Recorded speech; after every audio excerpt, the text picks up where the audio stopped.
Hi, True Crime Alert family. So good to see you guys again. I seen this new one. This is a very new video. Search for Brian Laundrie hits 1 month mark. That is very sad. It's a little bit about how he duped their family, the Petito family, to believe in him, just like he made the law enforcement believe that he was harmless when he got pulled over with Gabby, which we know was a lie. It's a Brian lie. He's definitely not harmless, and he's definitely not safe to be with. So let's go over this a little bit, guys. Let's watch this video. I've been waiting. How they were duped by a quiet and polite Laundrie in a heartbreaking new interview. Charles Watson is outside the Laundrie home in Northport, Florida, with more on all of this. Charles.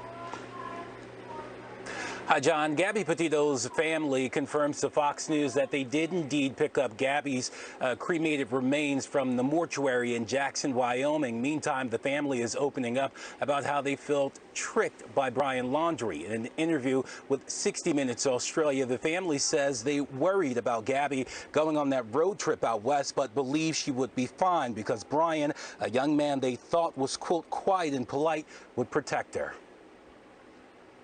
I told her to be careful, be safe, make sure to be aware of your surroundings. Don't trust everybody. But I felt safe because she was with Brian, and I felt like she would be okay.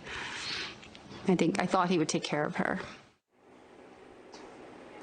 Law enforcement continue their search for Gabby's fugitive boyfriend 1 month to the day his parents reported him missing. The manhunt has stretched from Florida to parts of North Carolina and Tennessee, but Brian, who was wanted on bank fraud charges and is the only person of interest in the investigation of Gabby's murder, is still nowhere to be found. This morning, Brian's father, Chris Laundrie, was seen loading boxes into a red pickup truck before returning to the family's Northport home without saying a word.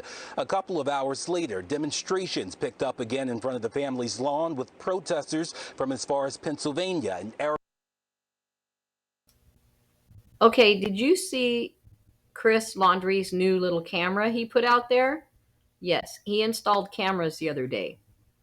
And everybody said, oh, he put cameras up so he can see deliveries from FedEx. No, he knows when he's getting a delivery from FedEx. Yeah, they have a juice business and they are getting deliveries. He put that up for personal protection because what he's going to do is the advice that Miss Molly's going to give people right now is not going to go over well because she got a trespassing ticket. And he put those cameras up so that he would have proof that people were trespassing the next time they call the cops, because they're going to call them again. They call them every day. I'm wondering why nobody has gotten in trouble for all those 911 calls. Were those all really emergencies? I guess. I don't know. But they love to call 911. So I would be careful as a protester because he's ready to take the protesters down now with his little camera. Arizona, demanding the Laundrie speak up and publicly plead with Brian to give himself up. Tensions between protesters and neighbors who are sick of the shouting and the constant barrage of Laundrie home onlookers is reaching a boiling point. One frustrated neighbor getting into a shouting match with several protesters on the street today. One protester telling neighbors to help them if they want to get rid of them. Sick of this and you can't sleep? Put your flip-flops on and your robe and walk on over there and start pounding on that door and be like, hey, Roberta, this needs to go. I'm not sure that this is the best advice. It didn't go well for Miss Molly Golightly here. She went over there and put some flyers up. I don't know if she pounded on the door or not, but she got herself a trespassing ticket. So, yeah. So if I was you, I wouldn't be the protester that goes up there and pounds on their door and gets their attention. I'm just thinking that's not going to help.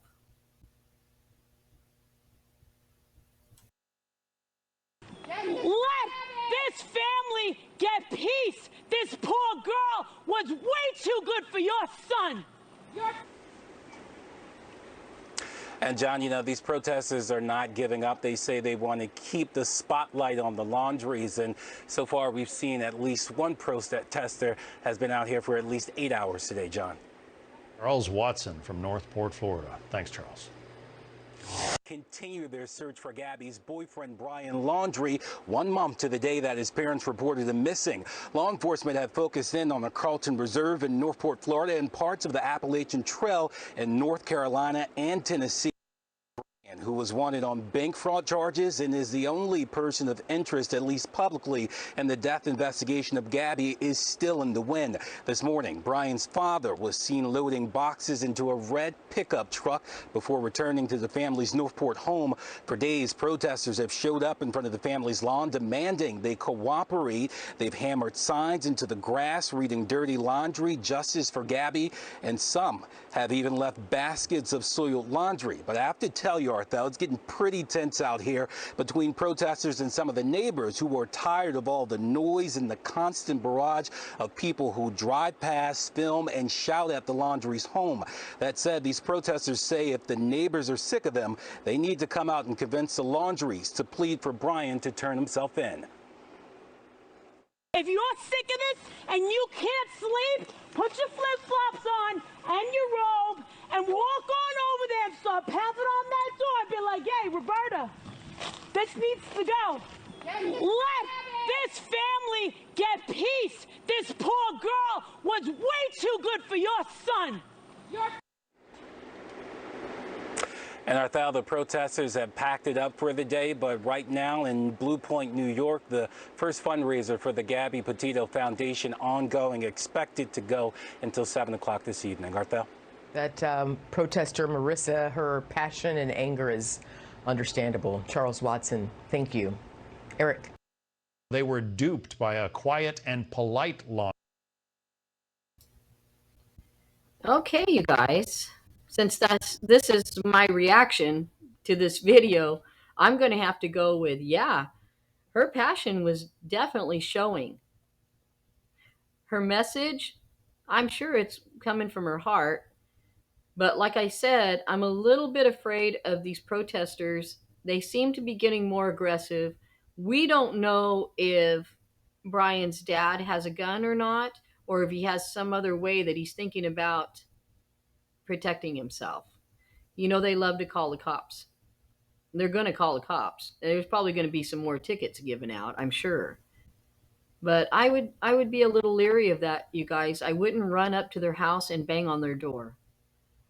Because I'm almost sure if you run up to that house and bang on the door, Roberta Laundrie is going to call 911 on you. Because it didn't bother her to call 911 on Gabby Petito's dad, on Dog the Bounty Hunter, and on damn near anything else that comes near her house. They've had a lot of 911 calls coming from Roberta, or coming from the house. I like to blame everything on her because I don't like her. But anyway, you guys, I feel very sorry for Gabby's family too. They seem like such a heartfelt, wonderful family. But like I said, I think Brian duped them just like he did law enforcement.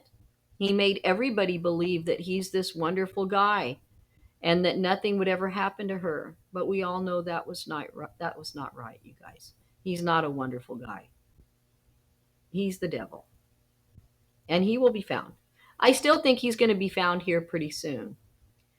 So let me know what your thoughts are. Are you thinking the protesters are actually, making strides with this? Are they getting somewhere with this? Do you think the protesters need to just cut back a little bit before something happens, something violent? If I lived in that neighborhood, I think I'd be putting my house up for sale right about now, or maybe even earlier. But these are just my opinions, you guys. It's just my opinions. This is just a reaction video.